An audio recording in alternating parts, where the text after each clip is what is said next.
Dandavat pranams to everyone. Very happy to be here with all of you as we're beginning this new journey going through Śrī Brahma-saṁhitā. And last week we began with the introductory sections of our own Maat's edition, Brahma-saṁhitā. So we read our Gurudev's foreword and also a text by Bhakti Ṭhākur. Was there another introductory section too? And Saraswatī Ṭhākur also. We read last week? Yeah. Okay. There is some section about, from Śrīla Saraswatī Ṭhākur, it says Śrīla Siddhānta Saraswatī. So, yeah. Okay. Okay.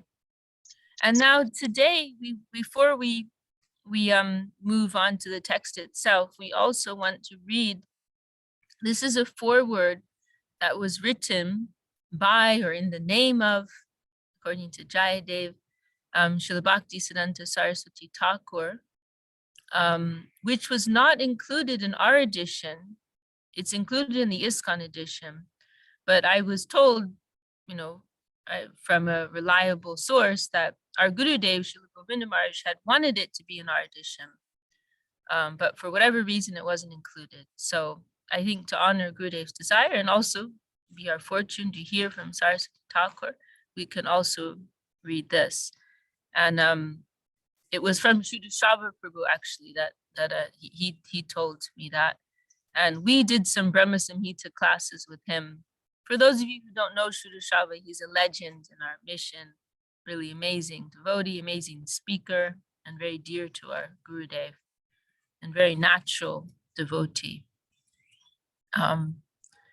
But we did some classes with him many years ago now. And I remember going through this foreword with him, and we all experienced great relish, unraveling the language of Śrīla Saraswatī Ṭhākur. Because Saraswatī Ṭhākur uses very highly sophisticated language. And I remember one time Gurudev was saying that we should translate one of Saraswatī Ṭhākur's English publications into Bengali, and because he would write in English directly often, and so Gurudev was saying we should translate it into Bengali, and Śrīla Prabhu told him first we have to translate it into English, because it's difficult, even for your average educated English speaker to follow. And I've heard different reasons for that.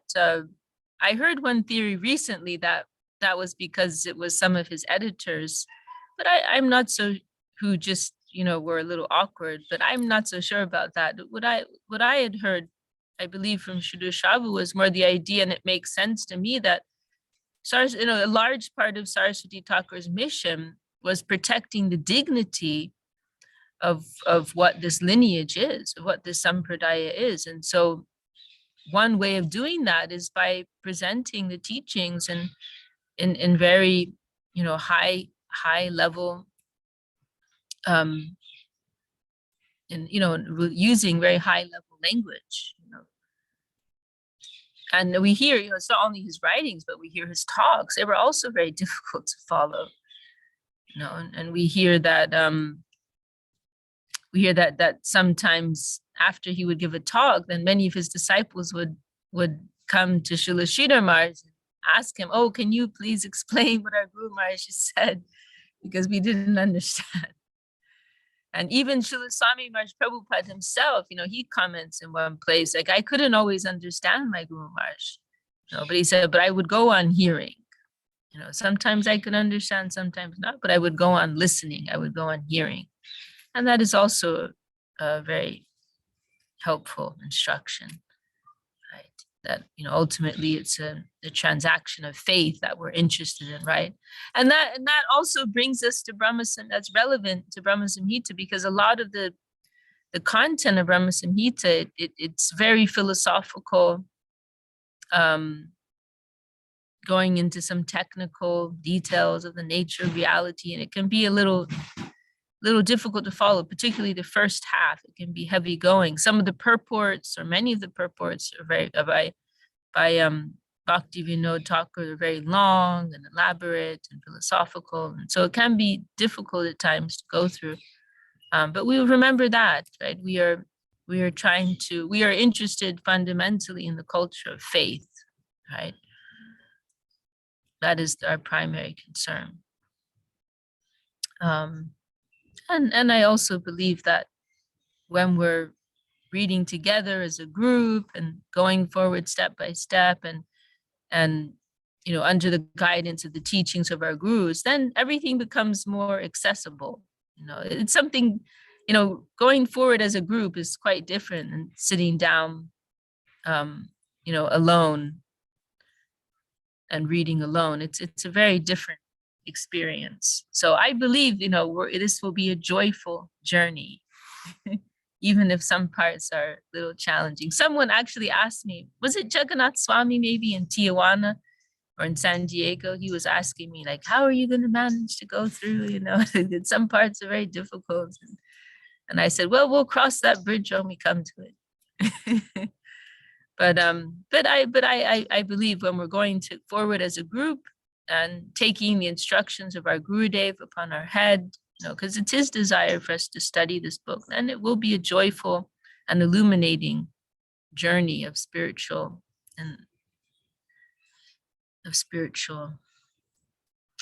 illumination. I said that twice. Anyway, I feel very excited and hopeful. So, yeah. Okay, well, we can, without further ado, we can continue with the introductory content. And welcome to Chintamani Devi and Sri Jayadev, who also just joined us. Okay. Whenever I hear Chintamani's name, then I think of the Brahma-saṁhitā verse, actually. Chintamani pragara sadma sukalpariksha.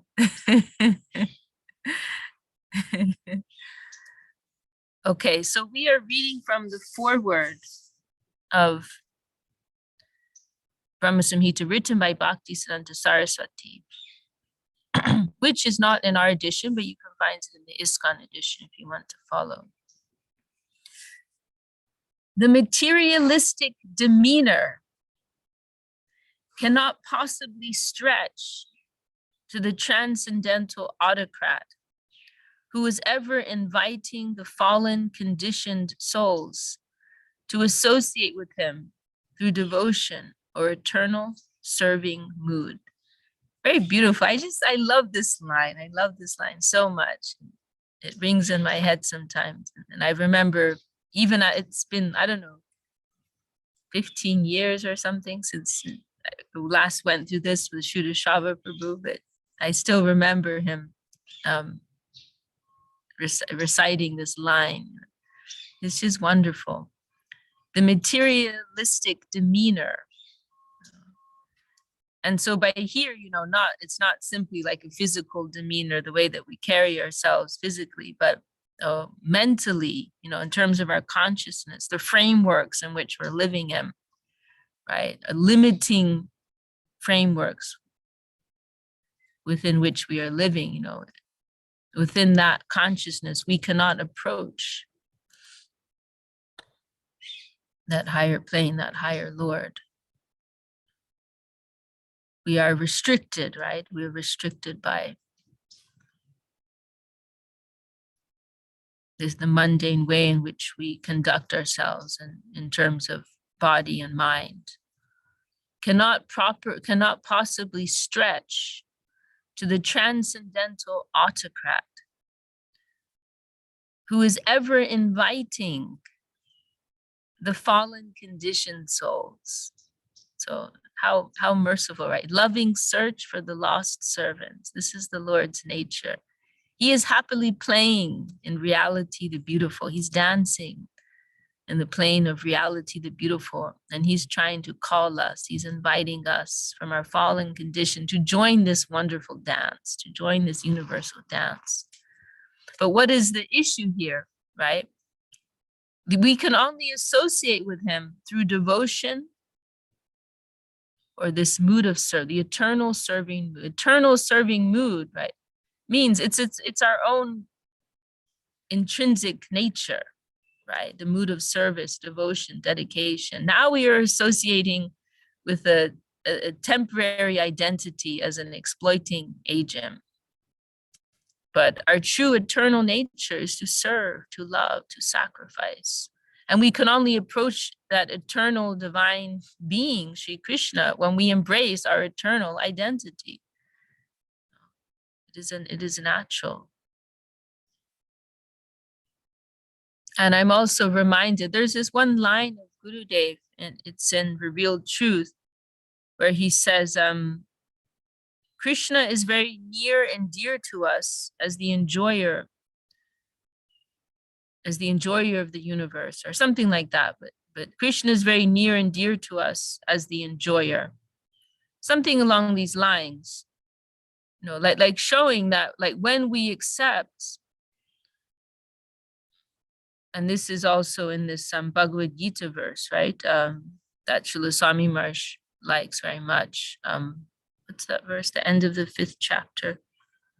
The peace formula. Bhoktaram Yeah. Sarvalokeshwar. Right. Sukritam Sarvabhutana. Yeah.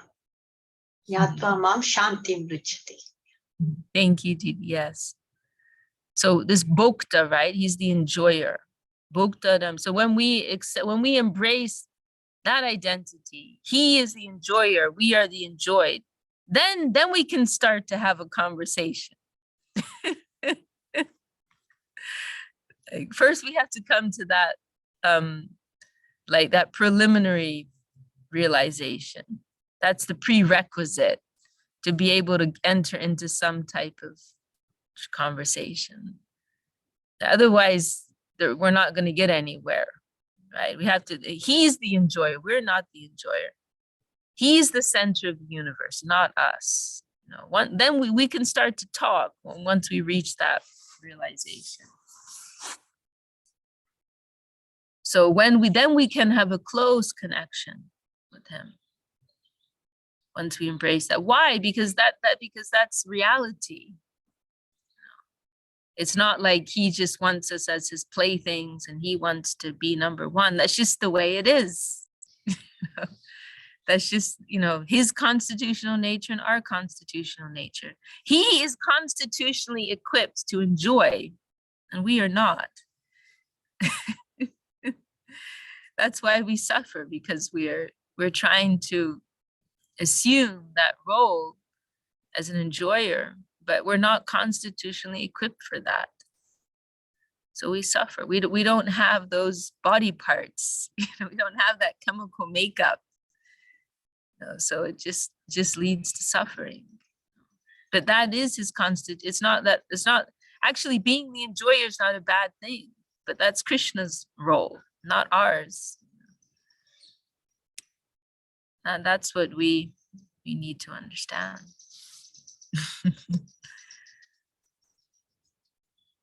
So I'm just going to read it one last time. The materialistic demeanor cannot possibly stretch to the transcendental autocrat. And he's an autocrat, right? This is also, you know, part of this discussion. He's the enjoyer, he's the autocrat, who is ever inviting the fallen conditioned souls to associate with him through devotion or eternal service. I mean, just that one sentence, it's so complete, so wonderful. The phenomenal attractions, like the temporary attractions of this world, are often found to tempt sentient beings to enjoy the variegated position, which is opposed to undifferenced monism.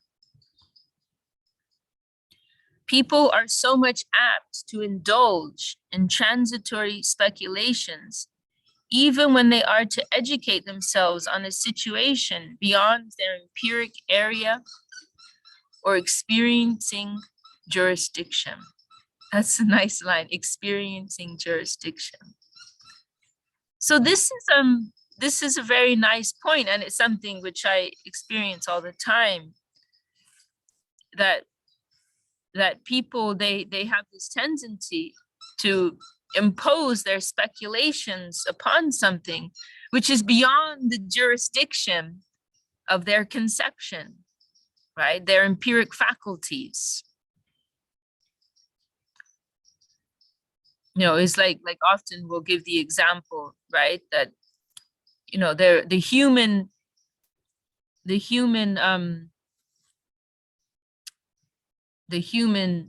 being does not have the ability to perceive particular waves of light, right? Or sound or light waves, right?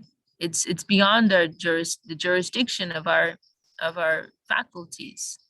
You know, there are animals who can perceive those things, right? So we have to accept we're limited. We're limited beings. But it's difficult for us to accept that because we're so fixed on on the objects of our experience, what we can directly perceive, right? That seeing is believing, right? This is a phrase that we'll hear. And often when this is the difficulty, right? When you're coming to try to present something, and particularly in regards to Krishna Lila, because Krishna Lila has no mundane reference point. Krishna Lila has zero reference point. Krishna Lila has zero reference point to this mundane world. It's standing on its own land. It doesn't have anything to do with this world. You know, whereas compared to many other avatars, no, that's very different.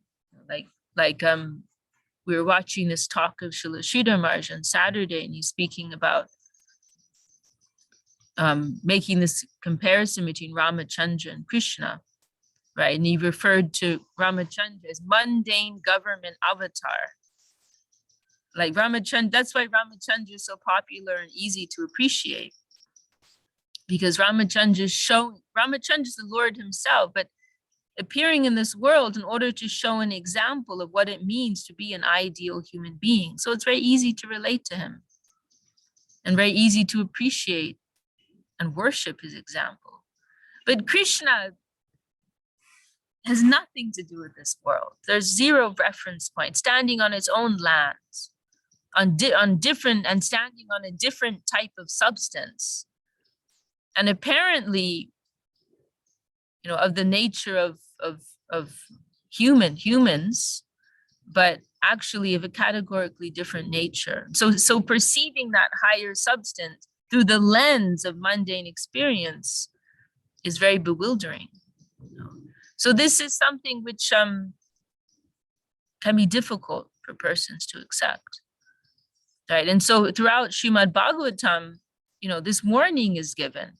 Srila Śrī Maharaj points out that adhokshaja is a favorite word used in Bhagavatam, used many times in Bhagavatam as a way to refer to the Lord. Adhokshaja means that which is beyond the jurisdiction of our senses. Like literally, it means something that which knocks down our sense experience. Maybe Savasandiri can say the exact definition. But a few times I heard Guru, I can't remember, I always forget, adakridam, but Gurudev would break this word down on hokshaja. You know, often we'll translate it as, I think like as, how is it that we normally translate hokshaja? Like, you know, like beyond our senses or something like that. But Shivasani, how do we normally translate it, hokshaja? I don't know. I don't know. It's maybe beyond the sense experience, something which, you know, comes down. You know, one day when it reveals that himself, we can know it. Otherwise, right? You know, we can't understand anything about it unless he reveals himself like that. Exactly. Yeah. Yeah, like literally it means like that, like, so that which comes down and knocks down our sense experience, something like that. So this, one word. Oh, Jayadev. Yeah, one word suggestion, inconceivable, like we cannot actually conceive it, like we are a plaything and it's real, inconceivable. I think you're right. We do use that word sometimes. I was hesitating to say it because we'll use that for the word achintya. But I guess they could be used as synonyms, actually. It could be used as synonyms. So yeah, inconceivable is probably the easiest word. But literally, you're right, though. Achintya more directly would be you can't like use chitta to understand it. Yeah. Like it's achintya. That is more direct. You're right. Yeah, but you could still use it. I think we do use inconceivable sometimes, just as a simple way to explain it. But so Srila Śrīla Maharaj points out this is a favorite word of Srimad Bhagavatam. Reminding us, don't think that you know what this is. This isn't what you think it is. This caveat is given. And there's also this very important verse in Lord Brahma's prayers, this Jnane Prayasham Udapashyanamanta Eva, very important verse in Srimad Bhagavatam and cited in Chaitanya Charitamrita in the definitive, what's the word I want? In the important conversation between Mahaprabhu, Sri Chaitanya Dev and Sri Ramananda Rai. This verse is has a landmark position in this famous conversation. So what is it saying? Throw away what you think you know. When you're approaching this thing, think that I don't know what it is. It's something else. And there's another verse of Lord Brahma. Jananta eva janantu kimbahuk janami prabho manaso vapaso vacho vaibhavam tava gochara. That, let people who say they know you, let them say so. But as far as I'm concerned, mentally, verbally, physically, I have no ability to approach you. So this warning is given to us. I remember sometimes I think of this example. I heard it from Avadut Maharaj once, and I liked it very much. It was something like it was along the lines of like if you're meeting Eskimos and you're trying to explain to them what an orange tastes like, like they're living out in the snow, right?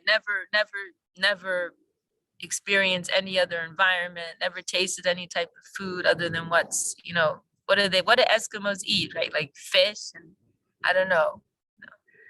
Like to imagine trying to explain to them what an orange looks like and tastes like. They have no reference point. Like what can you use to compare it to? Nothing. Very difficult. So we have to keep that in mind as we are. Tungarasa has a helpful comment here. So we have to keep that in mind as we're approaching this thing. There's also this verse in, I'm going to look this up right now. It's a very nice verse. It's in Bhakti Rasamrita Sindhu, and Gurudev would quote it. Let me just look it up very quickly. Vyatitya Bhavana. Suvasini, you probably know that verse. Vyatitya Bhavana Vartma. It's a definition of rasa. Let me see here, this definition here. Gurudev would quote this verse. Let me see if I can find a clear translation. No, there's no. But it means something. I got something that. like. It is. Sorry, did you? No, I you got found, that. Yeah, I find that verse. It's using that to explain the word rasa, right? Yeah. Yes. Yeah. Vetitya bhavana vartma is shamatkara bharabhu. Hridi satvojvale bhadam swadhate sa rasomataha. That which is beyond imagination, heavy with wonder and relished in the heart, shining with goodness, such is known as rasa. So that is wonderful. So that which is beyond anything of your knowledge and experience, right? That's the first point there. Anything which you can conceive of, it is far beyond that. And relished in the heart, shining with goodness. So you could only experience this in the pure heart. So, you know, these kinds of warnings are given, like when you're hearing about this, you know, don't think that you understand or you know it. This is happening on a categorically different plane. So this line of Srila Saraswatī Ṭhakur's is very helpful. People are so much apt to indulge in transitory speculations, even when they are to educate themselves on a situation beyond their empiric area or experiencing jurisdiction. Beautiful, beautiful. The esoteric aspect often knocks them to trace out immanence in their outward inspection of transitory and transformable things. I think I might need help with that one. Suvasini or Jayadev, can you explain that line? The esoteric aspect often knocks them to trace out immanence in their outward inspection of transitory and transformable things. Is that saying they're looking for divinity within the mundane? That's what it sounds like to me. I'm a little confused on that trace out immanence part too. I mean, wait, read it again one more time. The esoteric aspect often knocks. I was also thinking I could screen share. Didi, if you make me a co-host, I could screen share. It's quite nice to do that.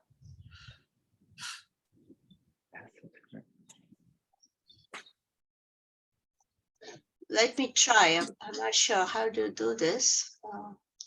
If you put do you see those three little dots on my Yeah. picture? Okay, I made it. Yes. Okay. Okay. So I'm going to share my screen.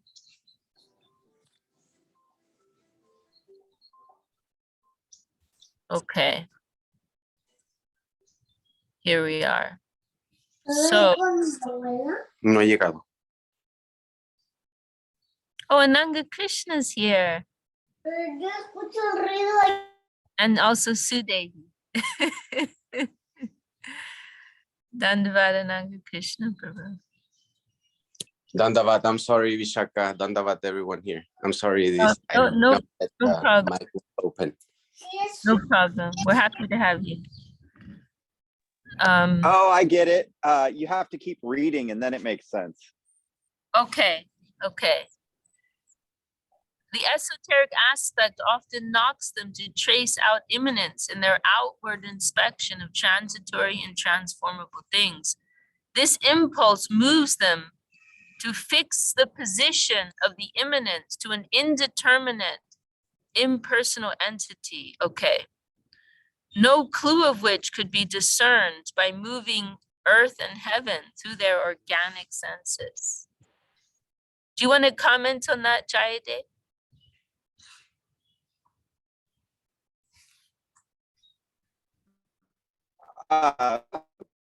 For me, it sounds like it's that idea of, I mean, a lot of different things happening there. Of course, I can only understand a shred of it, but that idea of projecting the mundane onto God, you know, onto Krishna, like that, almost like they're tracing out their conception of it from what they understand already in their immanent surroundings, and then projecting that onto divinity. And again, I'm not totally sure, but that's what I was kind of getting from that.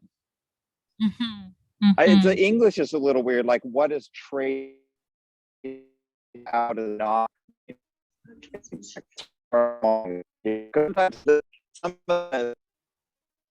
Oh, you're breaking up. We can't hear you.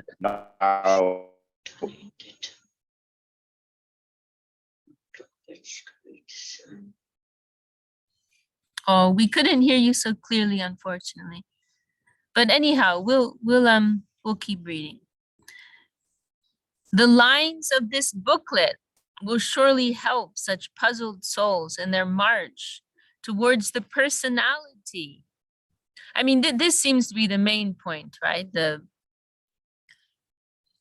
faulty nature of concluding that the supreme entity is impersonal.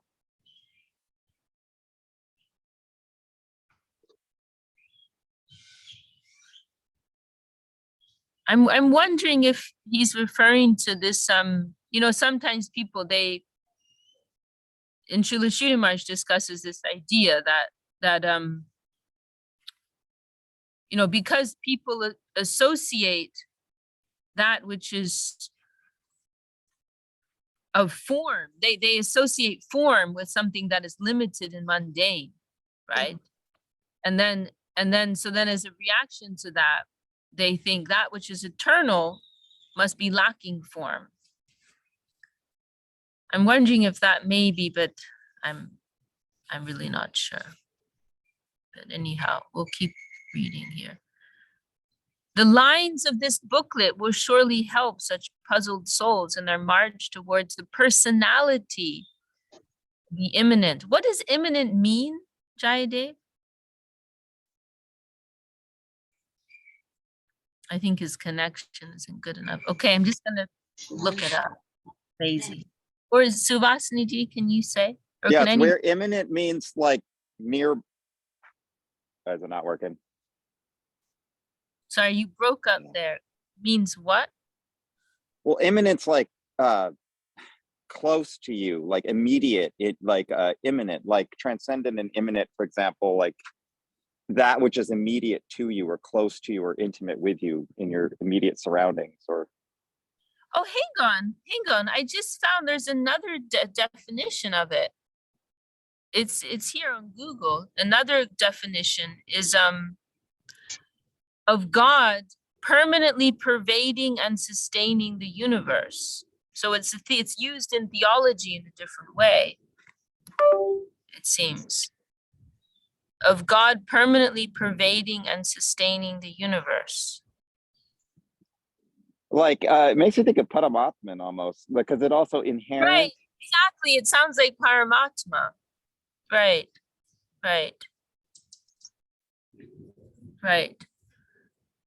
Or the Brahman, in the context of this article, it sounds like it's referring to Brahman.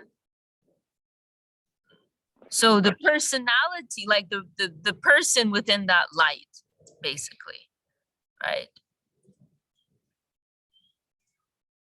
The personality. So like, you know, we're all experiencing this impersonal aspect of the Lord in the form of this Brahman that's encompassing everything.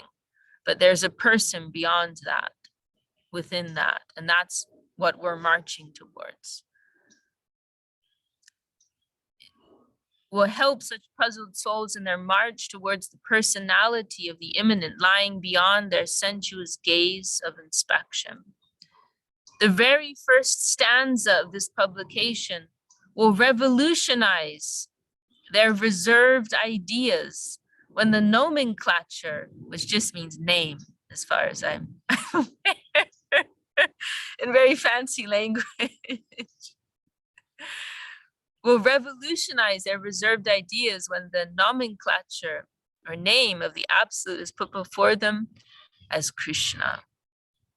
What a sweet and beautiful word is Krishna, the all-attractive Lord. The speculative mind would show a tendency of offering some other attributive name to designate the unknown object. They will prefer to brand him by their experience as the creator of this universe, the entity beyond phenomena, far off the reference of any object of nature and void of all transformation. Yeah, this is interesting, actually, and this is quite relevant. It's been coming because, you know, we've been traveling over these last few weeks, and this is something which has been coming up a lot. You know, like in Jayadev was there in Chintamani and Ojai, we had one guy who got very upset because I was using he to refer to the Lord. And so he challenged that. And then I said, well, there's also a divine she.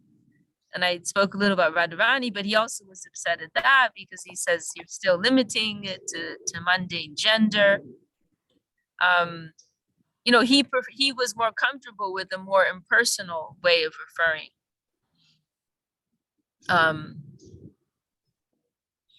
To the, you know, the supreme creator, the people say the source, right? He basically dragged your whole discussion down to mundane gender. And that's what I was just trying to get him open to the idea of maybe what she's talking about isn't what you're thinking. And he got so offended. The thing I thought that was funny about it is he was trying to kind of remove the whole gender thing out of the situation. But my attempt to help, he called mansplaining. So he assumed that I identify as a male. And the hypocrisy of the whole exchange was absolutely mind-blowing the more I thought about it. Oh my God. Anyways. That's right. You said you were mansplaining, and he was a man himself. I thought that was funny. But he was trying to be a champion of not bringing gender into the discussion, but his very terminology directed at me was completely inflammatory, based in his severe issues with men. I could immediately I could tell, very threatened by me, just trying to help him, like, maybe give it a chance. Maybe there's more to this than you're thinking. Oh, well. This is something we are going to come up against a lot more, is the intense movement in society. It's a bunch of Maya, like, kind of smoke screen stuff, but there's this whole gender thing. We have to somehow find a way to integrate it into our preaching so that it's more quickly understood that Krishna consciousness actually blows that whole discussion out of the water. Like, it literally is the ultimate solution to what they're concerned about, is Krishna consciousness. This is the solution. We got to get them on board here, because it really does. It completely dissolves all of our materialistic concepts of gender, which would be really great for the people who are into that, like this guy. Yeah. It is something to think about, isn't it? No, but it's difficult when people have these trigger points. You just say one thing, and then they can't hear anything, right? It's tricky. So yeah, it is something to think about, because as you're saying, this is for everyone, and we want people to be. That's one of the challenges that I embrace. Like, how do we convey to people that this is of the utmost relevance to everyone? How do we do that? So to these persons also, we have to find a way of explaining that. Doesn't that bring up the subject of the variegatedness of the spiritual plane? Well, but I mean, that's what they have. That's part of the difficulty for them, that they're not really ready for that. Yeah. Well, maybe not in all cases. But in Like, some, they can be different, but they can't be like male or female, at least in our mundane conception. But they can, right. But they can be different, but they can't have a gender, right? Right. Like, I don't know. Right. I think there are going to be lots of different permutations of all this, right? And I had this other interesting discussion. Actually, I wish I recorded it, because it was a friend of Chintamani, or friend of a friend of Chintamani from San Diego. We had a wonderful discussion that just came out of necessity in the moment. And he was actually kind of blown away by it. And to be honest, I was kind of blown away by it too. But it just like came out of the necessity of the moment. And what it was and even my brain isn't even good enough to have a discussion like that. But somehow, because there was some necessity, it came out. It was very interesting. But what it was is he was saying, like along the points similar related to these ideas we're discussing, that why do we have to, like he was saying, like God is an energy, right? And why do we have to necessarily associate a particular name to this particular energy? So like I was saying, like Krishna, Allah, like there are all these different names of God, and they represent different expressions of God, right? And then he was saying, well, what if you're chanting, like why do these two things have to be, why do we have to limit like a particular energy with one particular name? Like, what if you decide to chant Allah, then shouldn't that be like everyone? Shouldn't that be complete? Something along these lines. I'm not properly representing.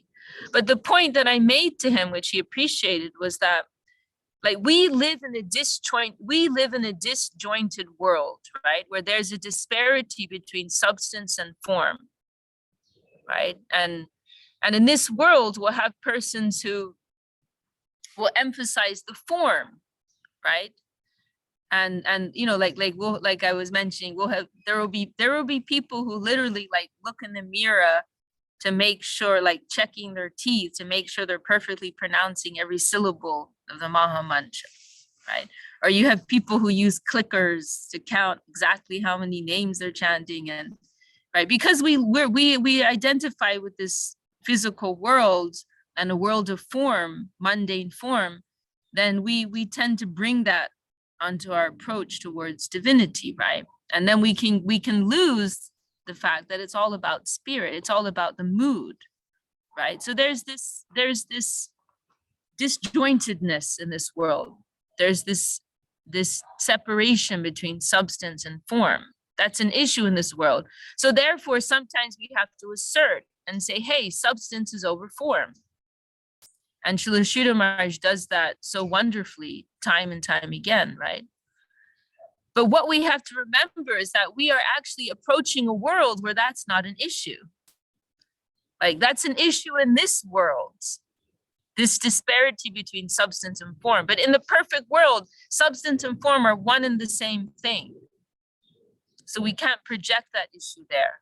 And I'll give you an example of this. Some of you, I'm sure, know this story, that there was a book being published on one occasion. And there was some discussion in front of Śrīla Maharaj about the cover. And somebody said, oh, it doesn't matter what the cover looks like. You know, we can put anything there, you know, it's all about the substance, right? And they thought, they're saying this in front of Śrīla Maharaj, and they thought, you know, Śrīla Maharaj would really appreciate that.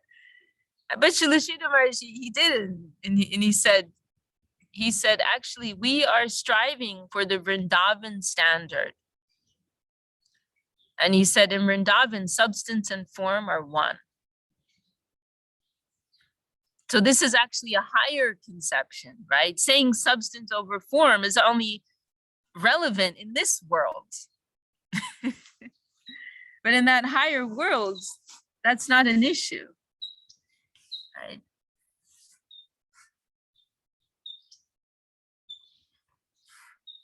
So why can't like Krishna be an energy and have a particular name and have a particular form that's totally in sync with that energy, right? Why not? You know, it doesn't need to be, these things don't need to be in conflict with one another. In that perfect world, they're not.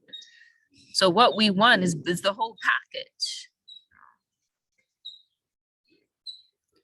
But because of the issues in this world, people like to separate these two things, you know, and that has a purpose here. But that's not the end. That's not the goal. That's not the destination.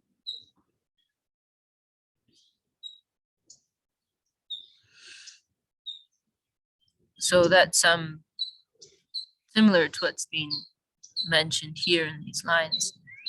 Does anyone have any comments, or should we read a little bit more?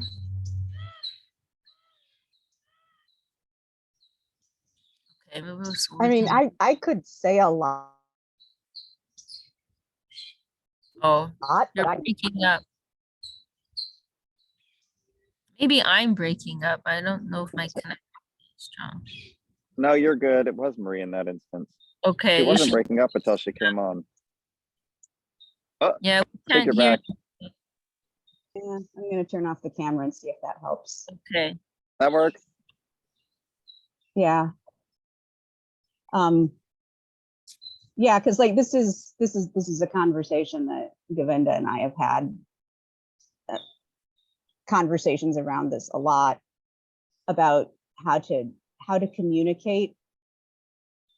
And lots of times Govinda will think that I don't understand something because I just understand it in different language, or I understand it from a different angle, and we'll go around on it for months and months and months. And it is hard. because it's hard for people to understand that, like, you can be calling something masculine because that is the programming in our brains that we have to perceive it that way in order for it to make sense. Instead of, like, we're projecting this onto the thing and making the thing masculine by projecting the programming in our brains. Like, there's a difference between that receptive and that projective use of language that I think a lot of people miss.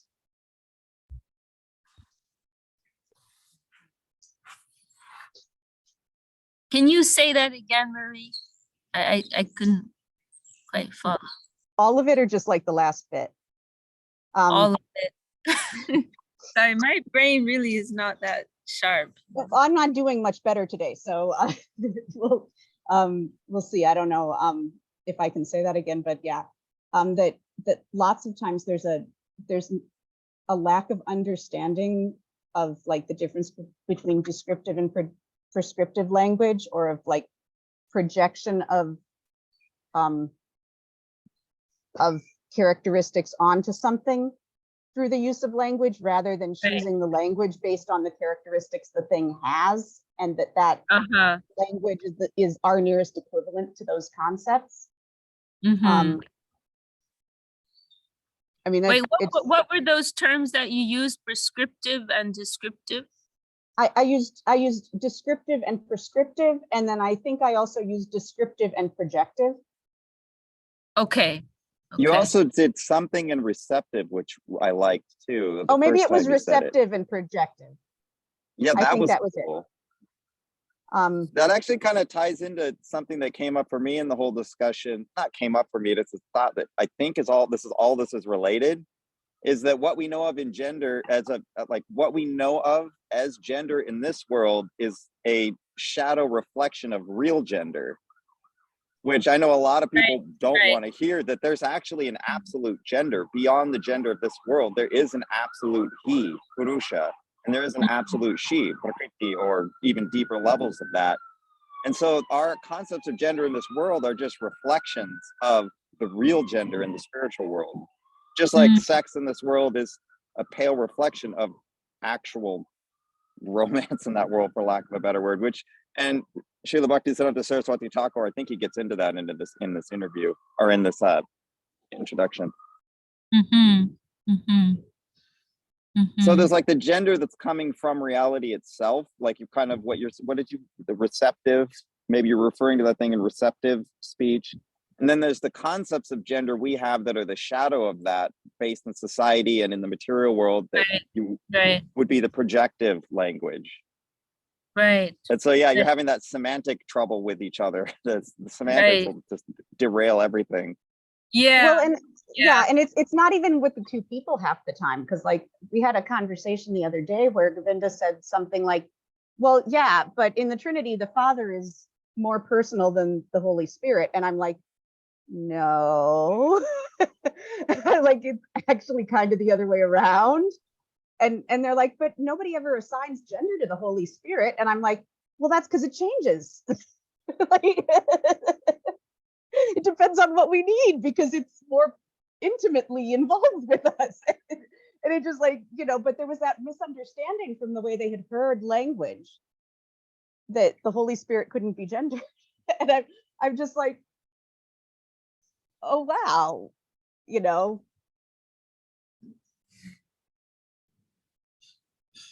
Yeah, and the Holy Spirit ties back into that concept of the immanent that we were just kind of tuning into. Like, she, I don't know, I know it's a they or whatever. She's the immanent function of the divine that directly interfaces with us whenever we want to be restored to clear vision. Like, that's how we connect.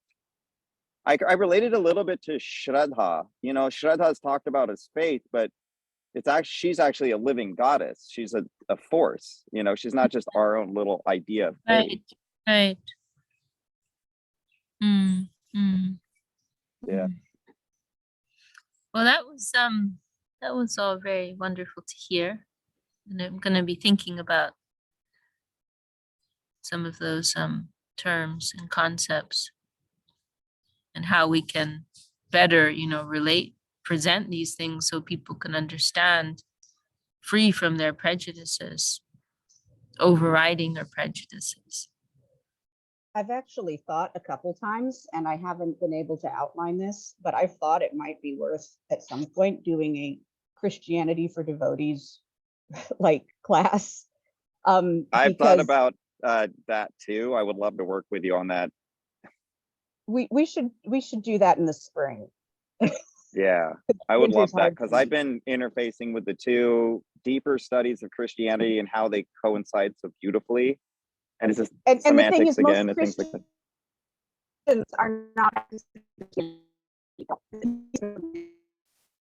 Oh, you're breaking up, Marie. What she's probably saying is most Christians don't even know Christianity, actually, is I'm assuming probably what, I mean, that would be my guess. Yeah. That's most Christians are practicing like the most infantile mercenary version of Christianity there is. So And most devotees have no idea of actual esoteric real Christianity, like the depth of it and how much it actually is related or compatible with Gaudiya Vaishnava Dharma. Like, right. You go deep enough in there, it's a lot of the same practices, Siddhānta processes, just with different nomenclature and maybe slightly different categories. There's different categorization, but a lot of that has to do with the fact that it was introduced into a culture that did not have a concept of the eternal soul at the time. Yeah. So, yeah. But yeah, and that's the thing, is that devotees can't preach effectively to people from a Christian background because they can't explain the Christianity that the devotees need to understand, or that the former Christians would need to understand that it's the same thing. Like, yeah. Mm-hmm. Well, thank you for I'm gonna sharing. take over with that. Thank you for sharing your inspiration. I just want to finish this paragraph before we close for today. The speculative mind would show a tendency of offering some other attributive name to designate the unknown object.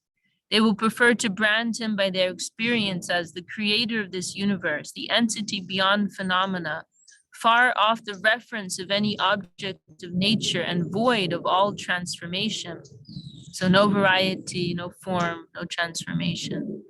So these impersonal type of labels. So they will urge that the very fountainhead, or the Lord, should have no conceivable designation except to show a direction of the invisible, an inaudible, untouchable, non-fragrant, and unperceivable object. But they will not desist from contemplating on the object with their poor fund of experience. They will not desist from contemplating on the object with their poor fund of experience. Although they have no experience, no perception of what this thing is, they will persist, in their particular variety of speculation. The interested inquirer will be found to hanker after the records left by erudite savants, to incompatible hallucinative views of savage demonstration. Whoa, this is like, what's the word I'm looking? This is savage, actually. This is a little savage, the sharpness of the tone. The interest, so he's saying like the sincere inquirer will feel like, oh, I want to hear from someone who actually knows, simply put. I want to hear from enlightened persons who've actually seen that thing. Like, what records have they left behind, rather than these hallucinative views of savage demonstration. What was that? Erudite savants? Is that what it said? Yeah. That's like Shukadev, Right. They will hanker. It's basically describing like the Vedas, or Srimad Bhagavatam, if we want to be specific. To hanker after the records left by erudite savants. rather than, you know, what you find on Google or Wikipedia, or, you know, what the latest and greatest is promoting, you know. But like persons, actual enlightened souls who've had darshan, who've had vision of that higher plane, what have they left behind?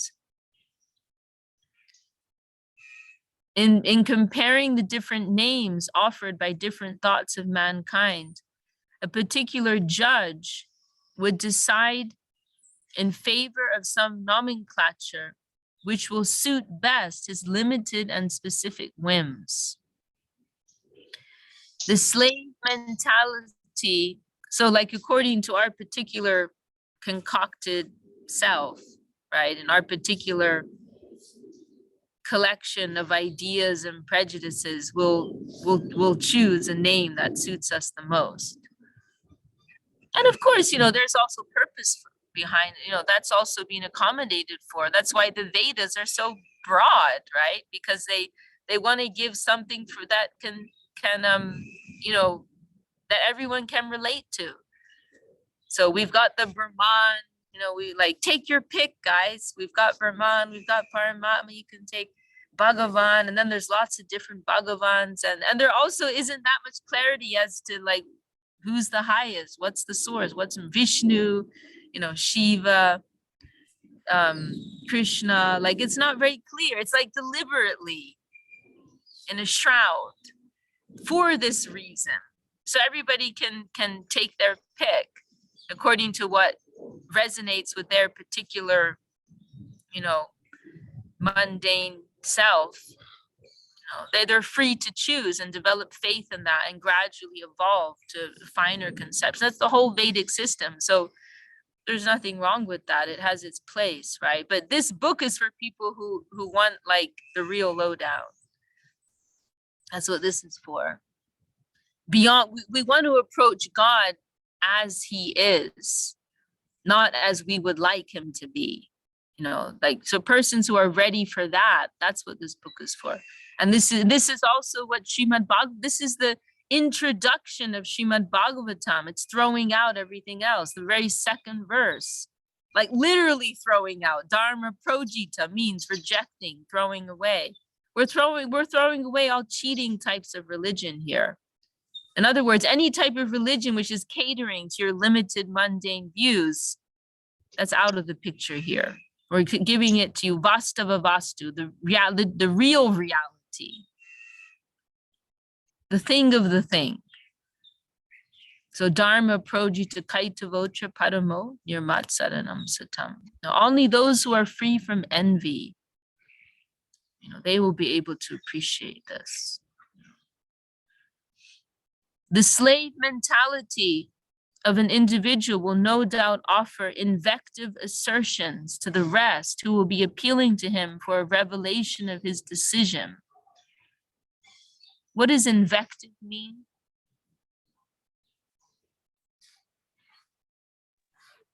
Probably Marie knows.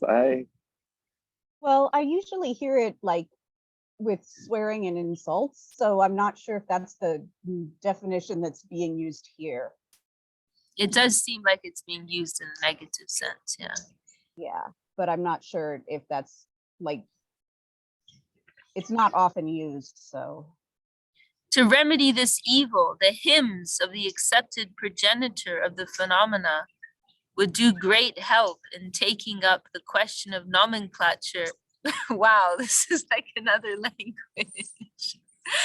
Would do great help in taking up the question of nomenclature, which possess adequate power to dispel all imaginations drawn out of their experiencing the phenomena by their tentative exploitations. Okay, well, I think we're gonna have to spend some time breaking this up, this sentence. So maybe we'll stop here for this week. So we've been through the first two paragraphs almost. And we'll go over these last two sentences next week. Wow, well, this has been a really wonderful and very relevant discussion, I feel, today. And we close this screen sharing. And thank you all for your wonderful contributions, especially Jayadev, Marie, Savasini Didi. Does anyone have any, and wonderful, we have Kunti with us today. It's always a real pleasure. Does anyone have any final comments, thoughts they want to share before we end for today? I'm just really happy we're doing this, and really I've been excited about this for a long time. I mean, I love it, but to have the minds of everyone here to help bring out more depth for me is going to be amazing.